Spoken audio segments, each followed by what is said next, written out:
그 집에는 이상하게도 기운이 없었습니다. 풍수지리를 공부한 이라면 단번에 알아챌 수 있습니다. 문을 열고 들어섰을 때 느껴지는 그 묘한 적막함, 마치 숨을 꾹 참고 있는 듯한 공기, 그리고 눈에 보이지 않지만 뭔가 눌려 있는 것 같은 무거운, 그것이 바로 기운이 막힌 집의 징조입니다. 가족 간의 대화가 점점 줄고 사소한 말다툼이 빈번해지고 이유 없이 자주 아프거나 잠이 들기 어려워진다면 단지 피곤해서 그런 거라고 넘기지 마십시오. 그건 이미 집안의 흐름이 엉켜 있다는 신호입니다. 어떤 분들은 말합니다. 우린 예전엔 아니랬어요. 갑자기 뭔가 계속 꼬이기 시작했어요. 하지만 운이라는 건 갑자기 틀어지지 않습니다. 어느 날부터인가 삶 속의 작은 틈새에 어둠이 스며들기 시작한 겁니다. 식물 하나, 오래된 소품 하나, 벽에 걸린 그림 한 장, 그 위치와 상태가 기운의 흐름을 바꾸며 운의 흐름까지 바꾸는 것이 풍수의 이치입니다. 한 집안의 불행은 그저 재수 없어서 시작되는 게 아닙니다. 기운이 멈춘 공간, 그 안에서 살아가는 사람들의 마음도 점점 흐릿해지는 것이죠. 이제부터 우리가 할 일은 단 하나입니다. 운이 다시 흐르도록 공간을 바꾸는 것. 풍수는 결코 거창한 것이 아닙니다. 산의 줄기, 물의 흐름, 터의 높낮이만 따지는 옛 이야기로만 생각하신다면 반은 맞고 반은 틀렸습니다. 오늘날의 풍수는 우리의 일상 한가운데에서 흐릅니다. 밥을 짓는 주방, 앉아 쉬는 거실, 아이의 방, 그리고 하루 수십 번 열고 닫는 현관. 바로 그 일상 속 작은 구석에 운의 흐름이 숨어 있는 것입니다. 공간에는 기운이 깃듭니다.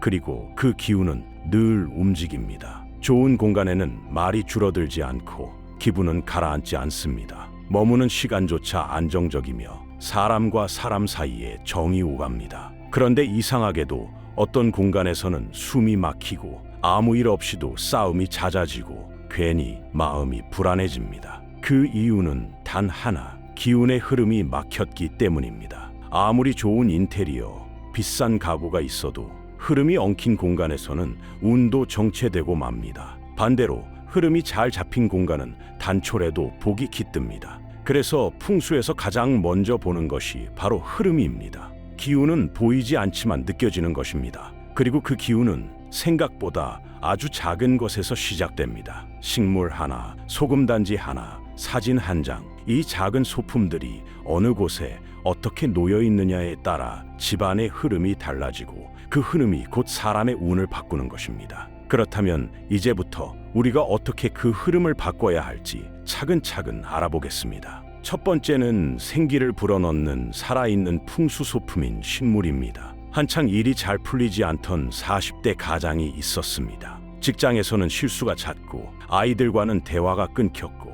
아내의 표정은 점점 굳어갔습니다. 그에게 찾아온 건 특별한 사건이 아니라 어느 날 문득 밀려든 피로감과 무력감이었습니다. 지인의 권유로 저에게 풍수 상담을 받게 되었고 상담의 결론은 의외로 단순했습니다. 이 집엔 살아있는 기운이 없습니다. 넓은 잎의 식물 몇 점만 들여놓아 보세요. 그분은 반신반의하며 거실과 주방, 서재에 몇 개의 화분을 놓았습니다. 그리고 정확히 3개월 뒤 다시 연락이 왔습니다. 선생님, 뭔가 달라졌어요. 아이가 요즘 자꾸 말을 붙이려 하고 아내도 예전처럼 웃습니다. 이 일이 이상하게 덜 꼬여요. 식물은 그저 장식이 아닙니다. 풍수지리학에서는 식물은 살아있는 기운, 곧 생기를 머금은 준 존재로 여겨집니다. 특히 잎이 넓고 푸르른 식물은 정체된 공간의 흐름을 깨뜨리고 막힌 통로를 열어주는 역할을 합니다. 집안 어딘가가 이유 없이 답답하고 괜히 말수가 줄어들고 어딘지 마음이 불안하다면 그 공간엔 기운이 고여 있을 가능성이 높습니다. 이럴 때 식물은 가장 빠르고도 자연스러운 해결책이 됩니다. 기운이 고인 공간에 식물 하나를 두면 마치 그 자리에 숨결이 깃드는 듯한 생동감이 퍼지게 됩니다. 그렇다면 식물은 어디에 두어야 할까요? 가장 추천하는 곳은 거실 한켠, 주방의 창가, 찬장 위, 서재나 공부방입니다. 이 공간들은 사람들이 자주 머무는 곳으로 대화와 생각, 흐름이 활발한 공간입니다. 여기에 식물을 두면 공간과 사람의 기운이 서로 맞닿아 더욱 밝고 따뜻한 분위기를 만들어냅니다. 하지만 주의해야 할 장소도 있습니다. 침실의 머리맡, 아이 방 한가운데, 집 출입구의 정중앙은 피하셔야 합니다. 침실은 전기가 머무는 공간으로 생기가 지나치게 강하면 오히려 잠을 방해하고 기운의 안정을 깨뜨릴 수 있습니다. 아이방 한가운데는 아이의 순수한 기운과 충돌할 수 있고, 출입구 정중앙은 기운의 중심이 흔들릴 수 있습니다. 또 하나 중요한 점은 죽은 식물을 방치하지 않는 것입니다. 말라버린 화분은 생기 없는 존재로 오히려 기운을 해치게 됩니다. 마치 말라버린 감정처럼 남겨진 죽은 잎과 뿌리는 그 자체로 공간의 흐름을 막습니다. 그러니 죽은 식물은 즉시 정리하시고, 잎이 마르거나 기운이 약해졌다면 가지치기와 물갈이로 새로운 생기를 불어넣어 주셔야 합니다. 식물도 사람처럼 공간과의 궁합이 있습니다. 어떤 화분은 거실에 있을 때보다 주방 창가에 두었을 때 훨씬 더 살아납니다. 공간이 바뀌면 기운도 달라지기 때문입니다. 때로는 같은 식물을 위치만 바꿔 주어도 집안의 공기가 달라지고 사람의 말투와 표정마저 바뀌는 일이 실제로 일어납니다. 이처럼 식물은 단순한 초록이 아니라 운을 회복시키는 시작점입니다. 생기를 흐르게 하고 정체된 삶에 따뜻한 바람을 불어넣는 살아있는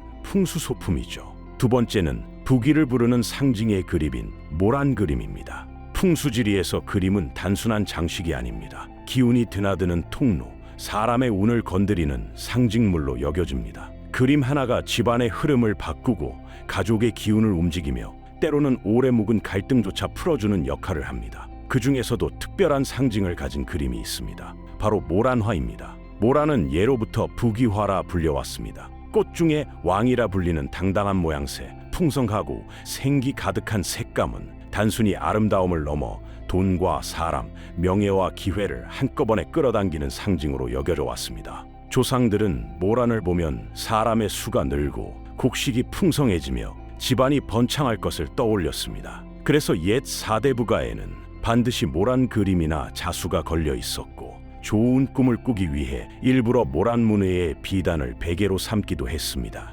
그만큼 모란은 단순한 꽃이 아닌 삶의 확장을 상징하는 부적 같은 존재였습니다. 그렇다면 모란 그림은 어디에 두어야 좋을까요? 가장 이상적인 위치는 거실, 응접실, 사무 공간입니다. 사람의 드나듦이 잦고 기운의 흐름이 활발한 공간에 모란 그림을 걸면 그 자체가 운의 도로가 되고 복의 창문이 됩니다. 특히 가족 간의 대화가 줄고 손님이 끊기고 무언가 막힌 듯한 느낌이 드는 거실이라면 모란 그림 하나로 분위기가 달라지는 걸 느끼실 수 있습니다. 주의할 점도 있습니다. 침실이나 욕실처럼 쉼과 정화가 중심인 공간에는 모란 그림을 피하셔야 합니다. 모람은 생기와 확장, 활동성을 강하게 품고 있기 때문에 전기가 중심이 되는 공간과는 상충될 수 있습니다. 침실에 모란을 걸어두면 숙면을 방해할 수 있고, 욕실에 두면 기운이 흩어져 오히려 복이 빠져나가는 결과를 낳을 수 있습니다. 그림을 고를 때도 유의사항이 있습니다. 색감이 지나치게 어둡거나 기운이 꺾여 보이는 모란은 피하는 것이 좋습니다. 생기 있고 풍성한 꽃잎, 밝고 따뜻한 배경을 가진 그림이 가장 좋습니다. 또한 액자 테두리는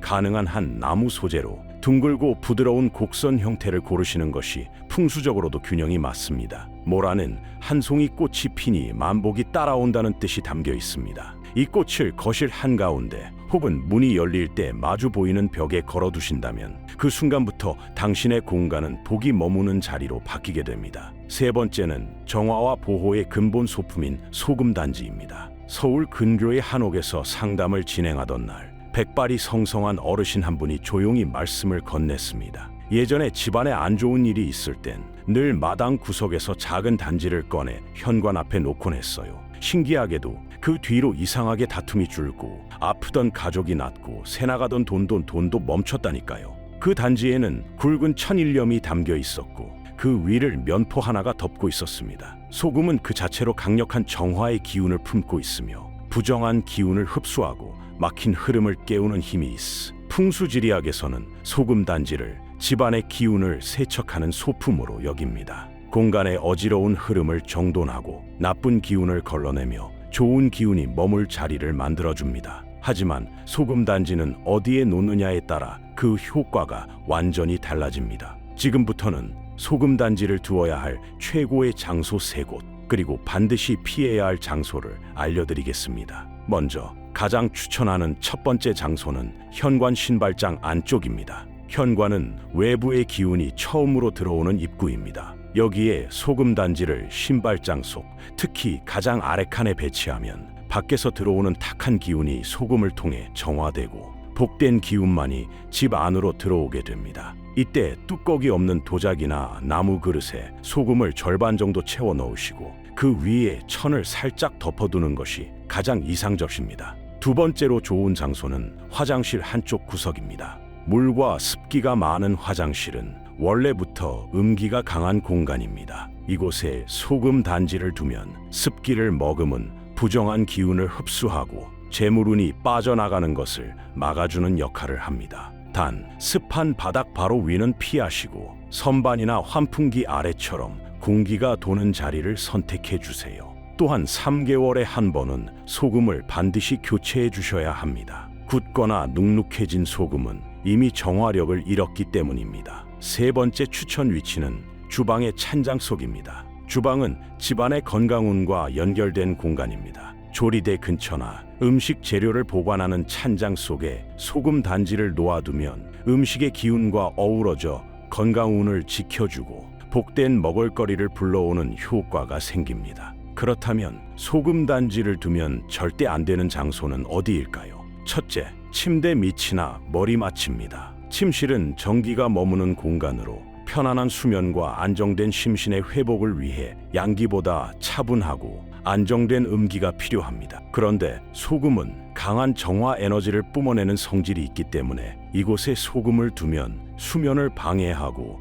불안감이나 악몽을 유발할 수 있습니다. 실제로 상담 중 만난 한 가정에선 악몽을 자주 꾸던 가족의 침대 밑에서 소금 단지가 발견되었고 그것을 치운 뒤 상황이 호전되기도 했습니다. 둘째, 아이방입니다. 아이들은 본래 양기가 강한 존재입니다. 그 순수하고 활기찬 기운은 자라나는 힘의 원천입니다. 그런데 그 공간에 정화력이 강한 소금을 두게 되면 아이의 순기운을 흡수하여 무기력해지거나 자주 아플 수 있습니다. 셋째, 거실 중앙입니다. 거실은 집안의 중심이자 가족의 기운이 가장 활발하게 순환하는 곳입니다. 소금은 너무 중심에 두면 기운의 흐름을 지나치게 조여버리게 됩니다. 만약 거실에 두고 싶으시다면 구석진 찬장 안쪽이나 장식장 속에 살짝 숨겨놓듯이 배치하시는 것을 추천드립니다. 마지막으로 한 가지 더 말씀드리고 싶은 것은 소금을 준비할 때는 단지의 재질과 모양도 중요하지만 무엇보다도 마음이 중요하다는 점입니다. 이 소금이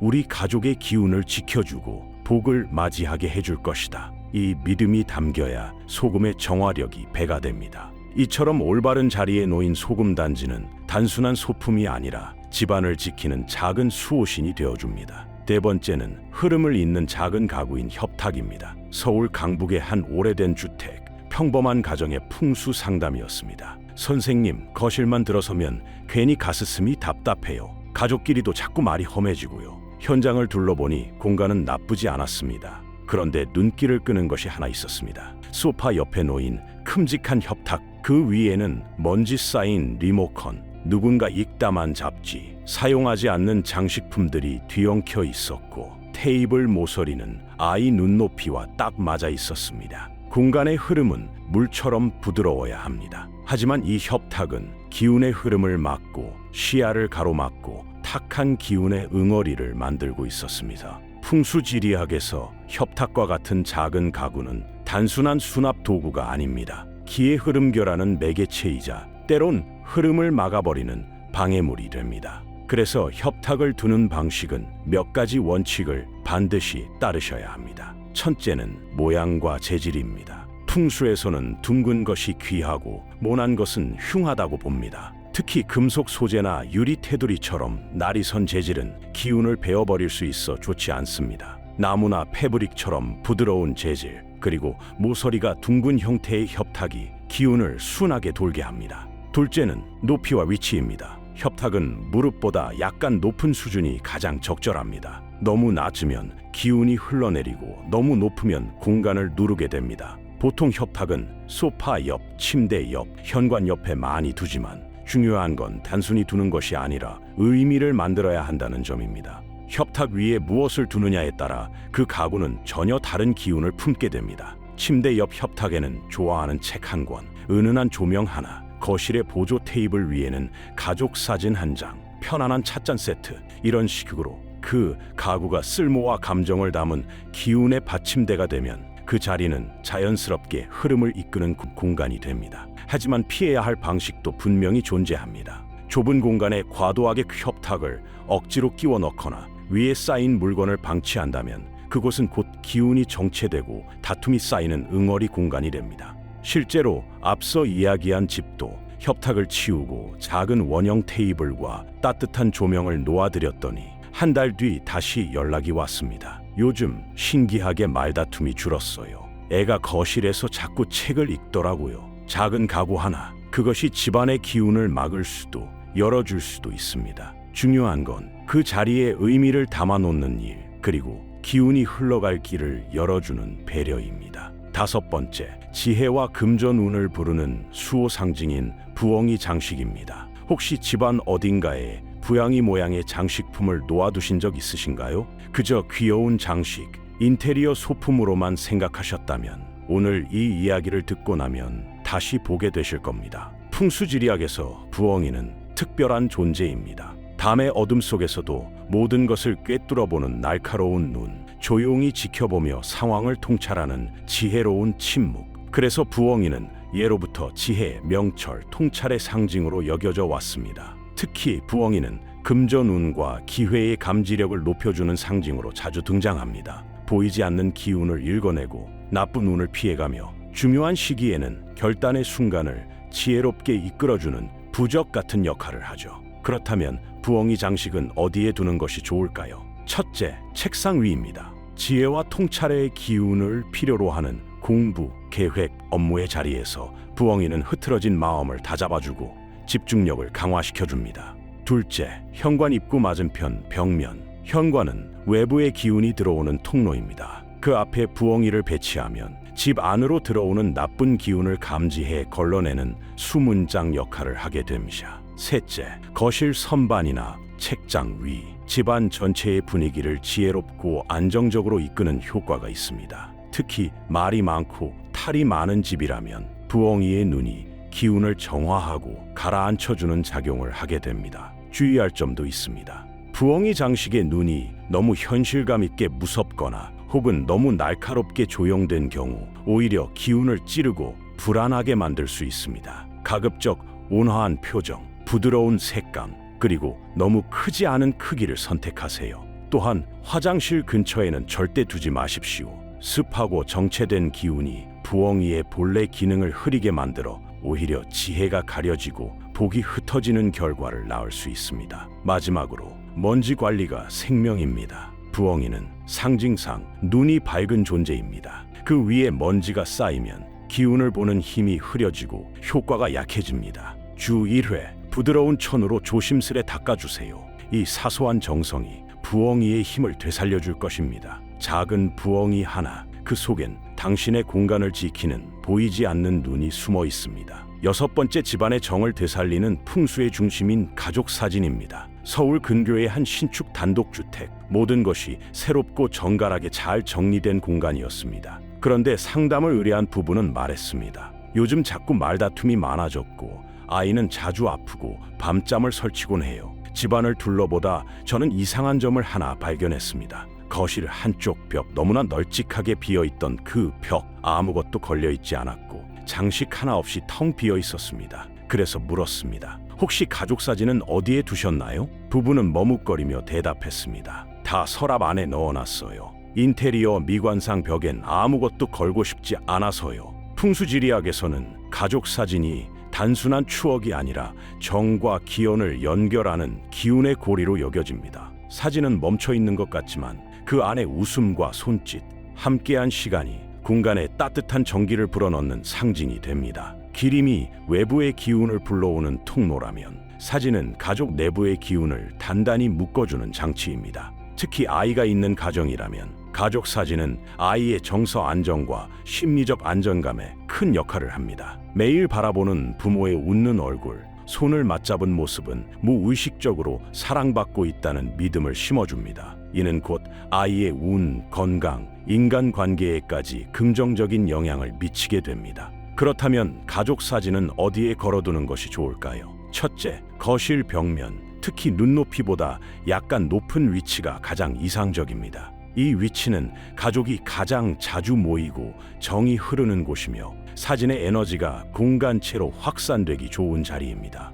둘째, 복도 중간 벽면, 지나다니며 자주 스치게 되는 곳은 무의식적으로 기운을 마주하는 지점이 됩니다. 사진을 볼 때마다 마음이 따뜻해지고 가족의 기운이 다시 한번 묶이게 됩니다. 셋째, 침실의 북쪽 벽면. 북쪽은 풍수에서 안정과 기억을 상징하는 방향입니다. 이곳에 가족 사진을 두면 마음이 평온해지고 잠자리에 들 때 안정된 기운을 유지할 수 있습니다. 주의할 점도 있습니다. 화장실 근처는 피해야 합니다. 정화와 배출의 기운이 강한 곳에 가족의 사진을 두면 오히려 가족 간의 기운이 흩어지고 정이 약해질 수 있습니다. 또한 거울과 마주보게 하는 배치도 좋지 않습니다. 거울은 기운을 반사시키는 성질이 있기 때문에 사진의 따뜻한 기운이 튕겨나가 집 안으로 퍼지지 못하고 빠져나가게 됩니다. 사진의 액자는 너무 화려하거나 차가운 금속 프레임보다는 따뜻한 나무 재질이 좋습니다. 그리고 무엇보다 중요한 건 사진을 관리하는 마음가짐입니다. 먼지가 쌓이지 않도록 자주 닦고 액자가 삐뚤어지면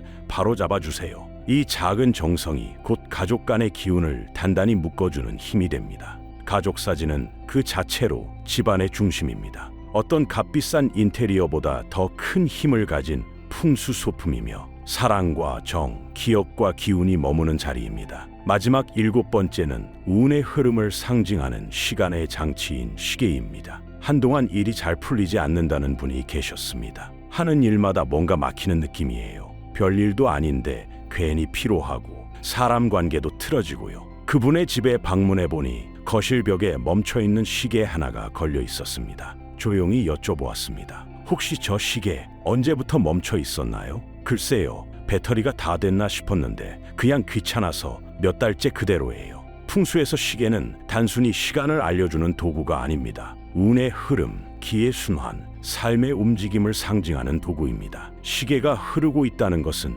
집안의 기운도 멈추지 않고 돌고 있다는 뜻이고, 시계가 멈춰 있다는 것은 그 공간의 흐름도 정체되었음을 의미합니다. 가족 중 누군가의 일상이 갑자기 막히기 시작하거나 집안에 반복되는 침체와 갈등이 있다면 그 공간 어딘가에 멈춘 시계가 있을 가능성이 큽니다. 특히 거실이나 공부방, 서재에 걸린 시계는 그 공간의 중심 기운을 직접적으로 다스리기 때문에 작동 여부를 늘 확인하셔야 합니다. 그렇다면 시계는 어떤 형태가 좋을까요? 가장 좋은 형태는 둥근 모양, 따뜻한 색감, 부드러운 움직임을 가진 시계입니다. 풍수에서는 둥근 것이 기운의 순환을 돕고 온화한 색은 공간의 흐름을 부드럽게 만든다고 봅니다. 나무 재질의 시계 혹은 연한 베이지, 크림톤의 테두리는 집안의 따뜻한 기운을 더해주는 효과가 있습니다. 반대로 너무 날카로운 금속 재질, 검고 무거운 색감, 쨍쨍 울리는 알람 시계는 기운을 자극하거나 흩어뜨릴 수 있어 피하는 것이 좋습니다. 시계를 배치하기에 좋은 공간은 다음과 같습니다. 첫째, 거실 벽면.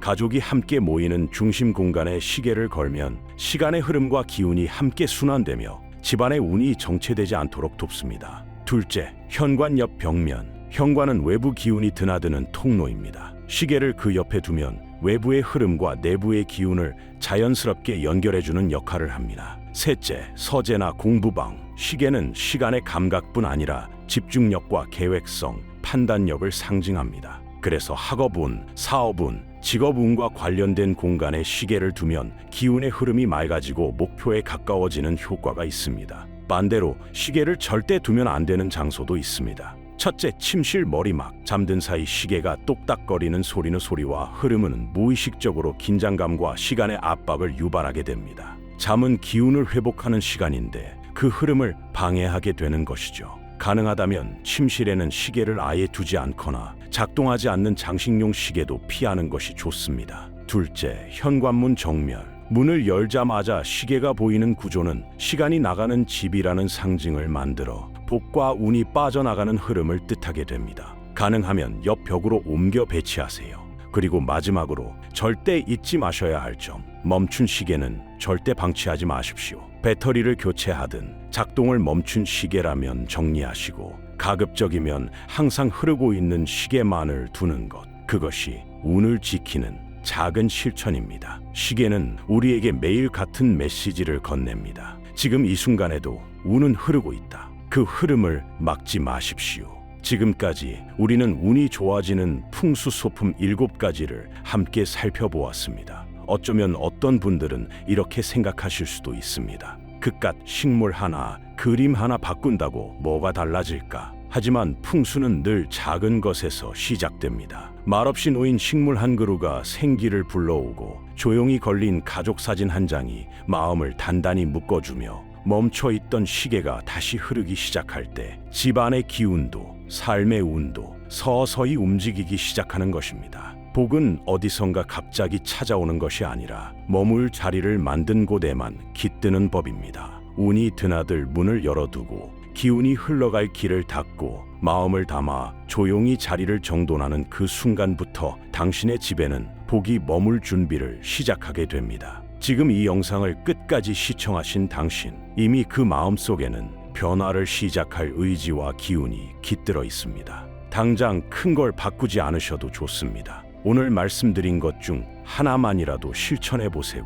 그리고 조용히 관찰해 보세요. 그 작은 변화가 삶의 흐름을 어떻게 바꾸는지, 당신의 집에 정이 다시 흐르고 당신의 마음에 생기가 깃들며 당신의 일상에 복이 스며들기를 진심으로 기원합니다. 혹시 궁금한 점이나 나누고 싶은 바람이 있다면 언제든 댓글에 남겨주세요. 복채 없이 마음으로 답해드리겠습니다. 구독은 강요가 아닙니다. 제가 진심으로 도움을 드리고 싶다는 마음에 드리는 부탁입니다. 인연이 닿는다면 다음 영상에서도 다시 만나 뵙고 싶습니다. 당신의 공간에, 당신의 마음에 오늘도 밝은 기운이 머무르길 바랍니다.